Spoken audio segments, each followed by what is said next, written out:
What's up, pretty people? Yes, I speak whale. Anyway, this has been locked and loaded for episode 8 of Shapez Industries Road to SIMAM.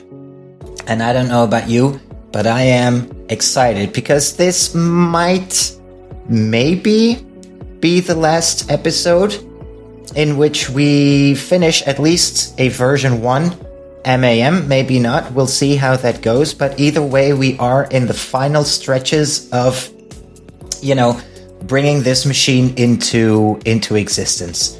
I ended last episode with the contemplation that I would want to work on my coloring input a bit because it was way too big and I really want to focus on the tileability on the height. So I am willing to take very long machines if they are very slim. I think that will work out in the long run, and that's what I have been doing off camera. So I have created a really long, I admit it's really long, but also only, I believe, 6 cells high. 1, 2, 3, 4, 5 even. 5 cells high of a color input right here. And I am a lot happier with this because in the end it's going to mean that we are going to be able to make our machine a lot slimmer. So that's how it works. Or this is what it looks like. And not only that, but I already went ahead and implemented it. Look at this.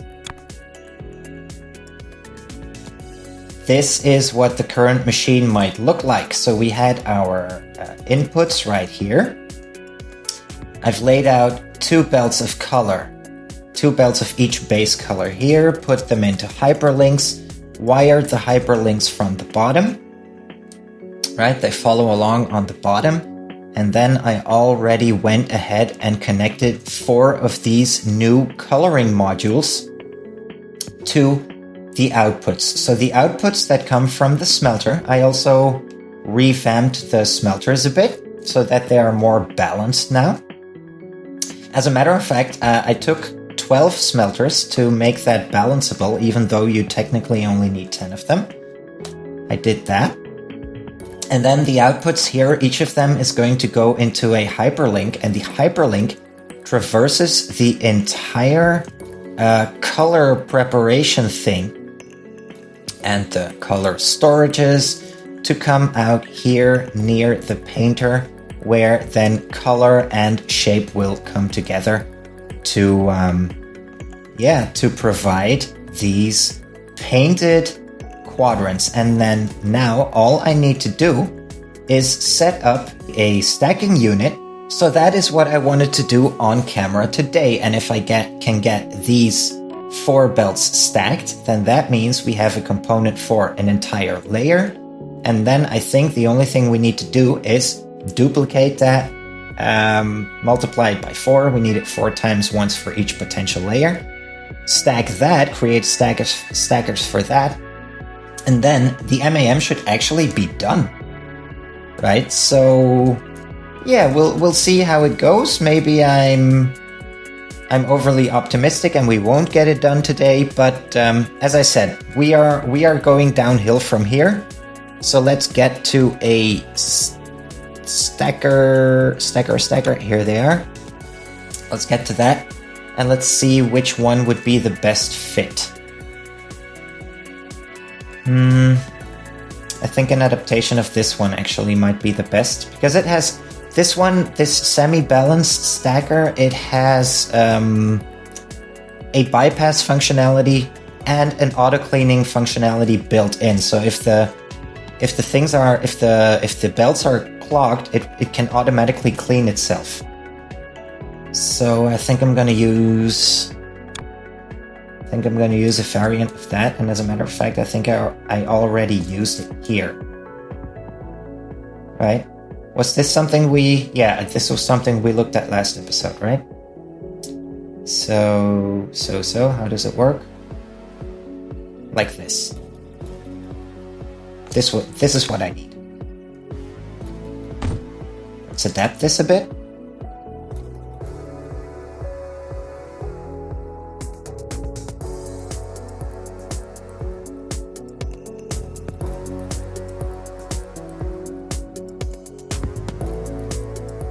All right, that's looking pretty good. Now let's get it to the end of the actual unit.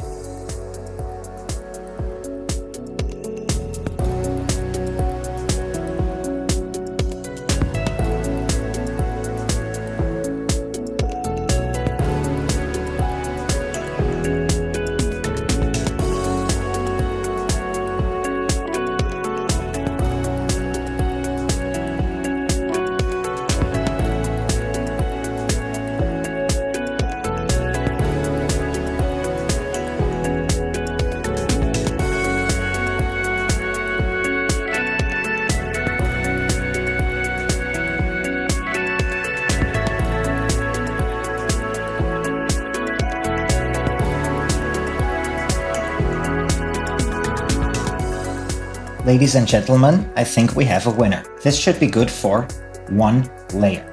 Now let's see where I put my input line.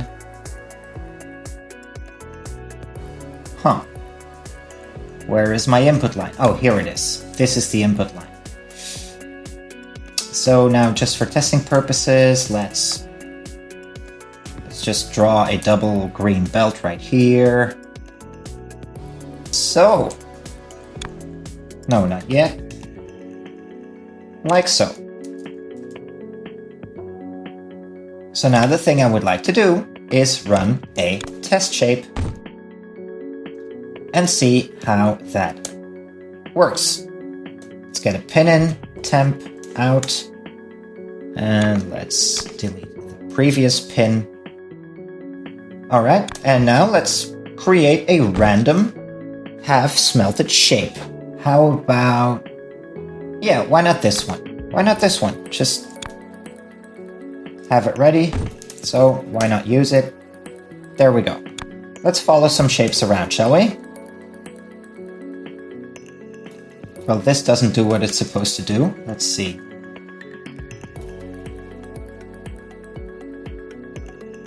Right, okay. I took a fork off the wrong belt. Second attempt. That's a lot more like it. Okay, let's follow this shape around, see what happens.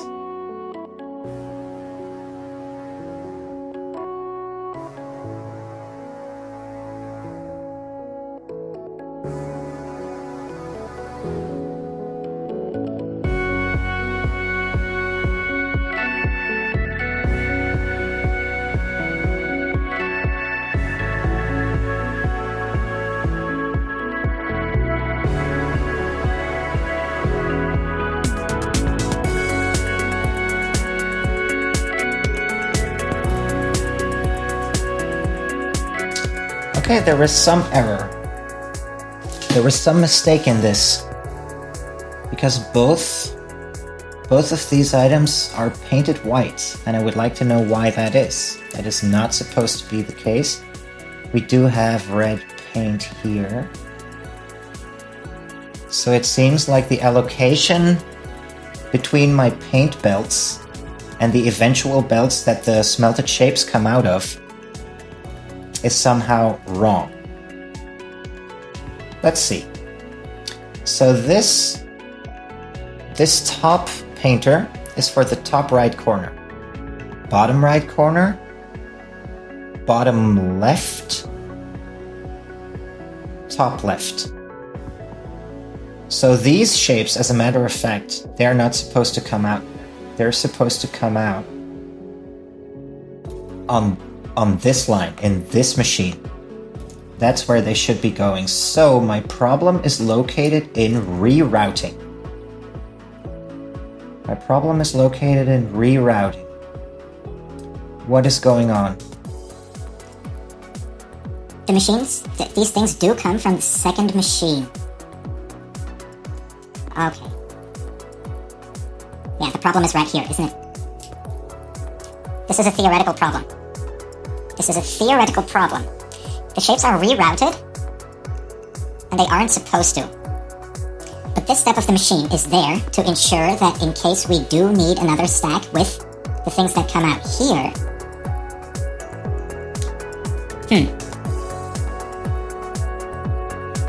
That's a tough one. That's a tough one. How can I do this? Would it help if I placed a filter right here?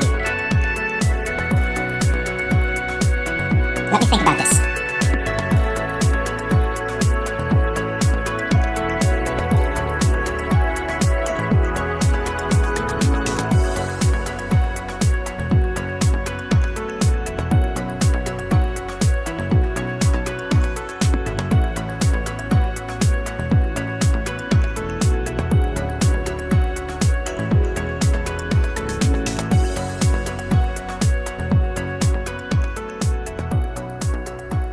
So let's see, I can't help but feel like this is a very short-sighted solution. That will only work for this shape, and that somehow will get me into trouble for different shapes again. But I guess we'll see, right? It ought to work for this shape though, at least.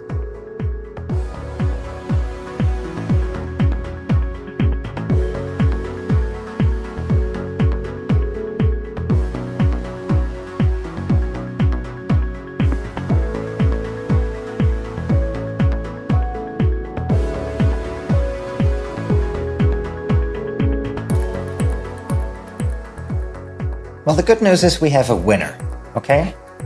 That's the silver lining here. But I'm afraid I'm gonna have to test with more shapes. So let's try something with a different structure. How about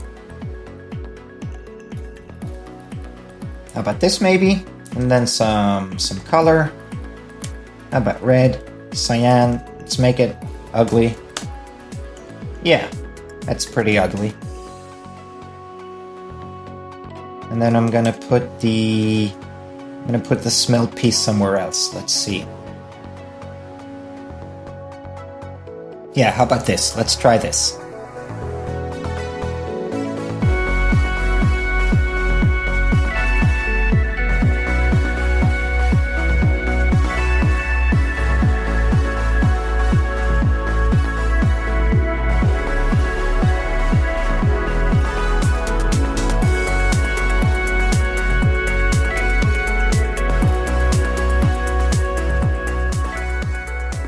I definitely have a problem with my smelting. With my rerouting array here in the smelter unit.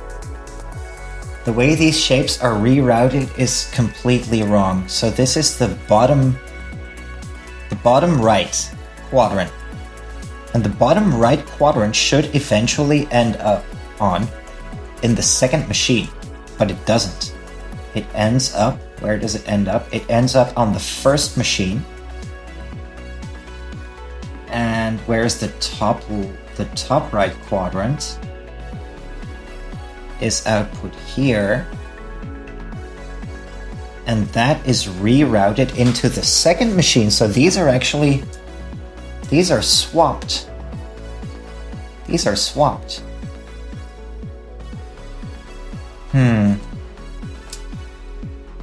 Dear Lord, I think that I'm going to have to break my head over this. So the shape is not going to be correct. Indeed, these two, the top right and the bottom right, they are flipped. They are flipped. Interesting. Okay. Back to troubleshooting.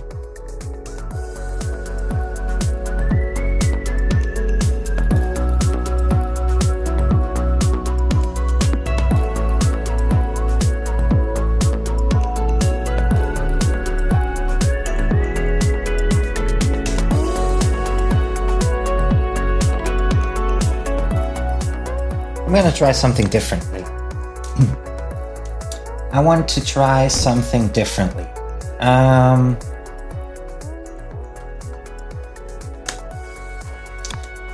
going to create 4 lanes.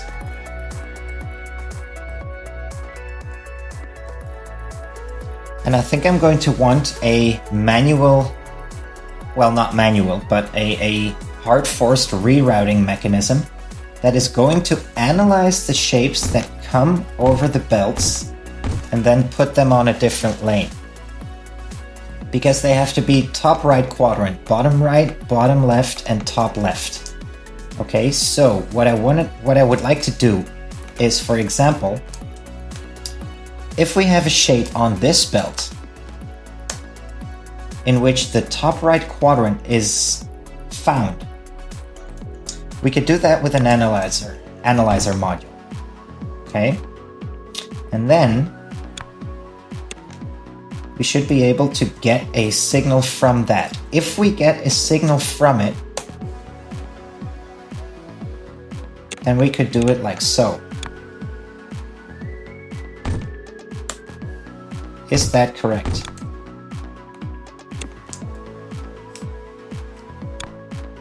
Please connect the wires. So let's see. Like this, right?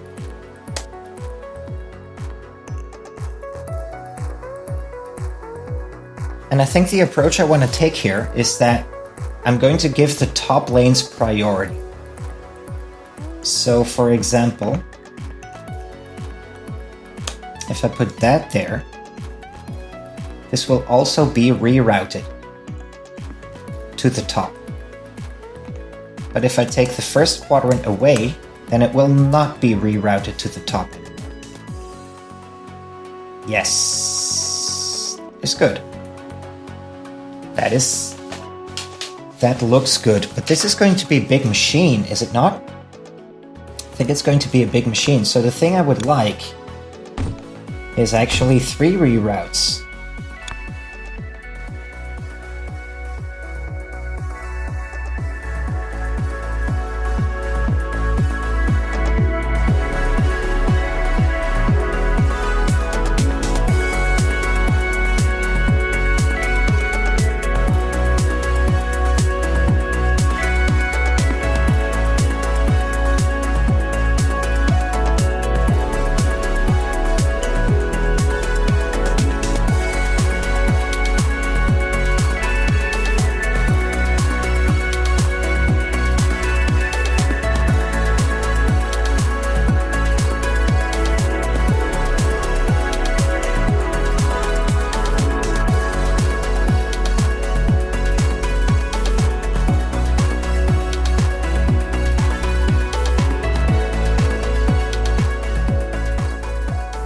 Oh boy.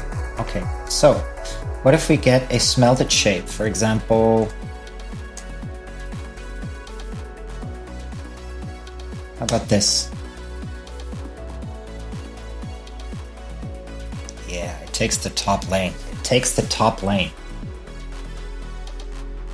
I am happy with that, actually.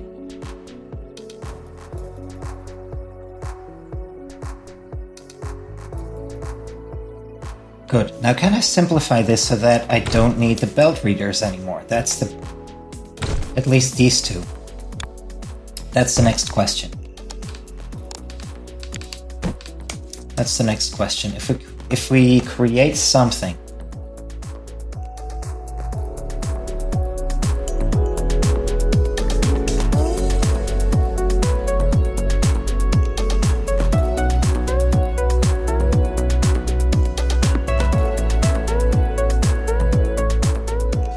sheesh, it is not pretty. It's not pretty. It's not elegant. I don't like it. It's very ugly. Well, at least I could do this. At the very least. I could do this, and then that, I guess. Like so. Right? Make it a bit more consistent. This would work. At the very least, that would work. But this only works for the bottom lane. And now the question is, do I need to reroute the other lanes as well? And I fear that the answer might be yes. I'm afraid that the answer might be yes. Hey, remember when at the beginning of the episode I was hopeful that we were going to get the MAM done this episode? That was funny, wasn't it? I think I'm actually going to end the episode here. I'm going to quit I'm going to hit stop on the recording button because I feel like this again is something I need to look at off camera. I feel like I'm more focused when I'm not recording live, and I am more, into the I can get into the zone, into that flow where I see the future and have the answers. And right as of now, I don't know yet how to deal with this. So yeah, unforeseen bump in the road. It happens. It's not a biggie. We will get past that, but unfortunately not this episode. So I guess this is it for today. Even though we didn't have all the answers in store for today, I hope you still enjoyed watching. I hope you enjoy this series, Road to SIMAM. And if you do, be sure to leave a thumbs up for this video, leave a nice comment, hit the subscribe button, the notification bell, so you stay up to date with the latest videos, all that good stuff. And then the only thing left to do for me is to thank you very much for watching and wishing you an excellent, splendid day. I am off for today. Thanks again. Take care. Bye-bye.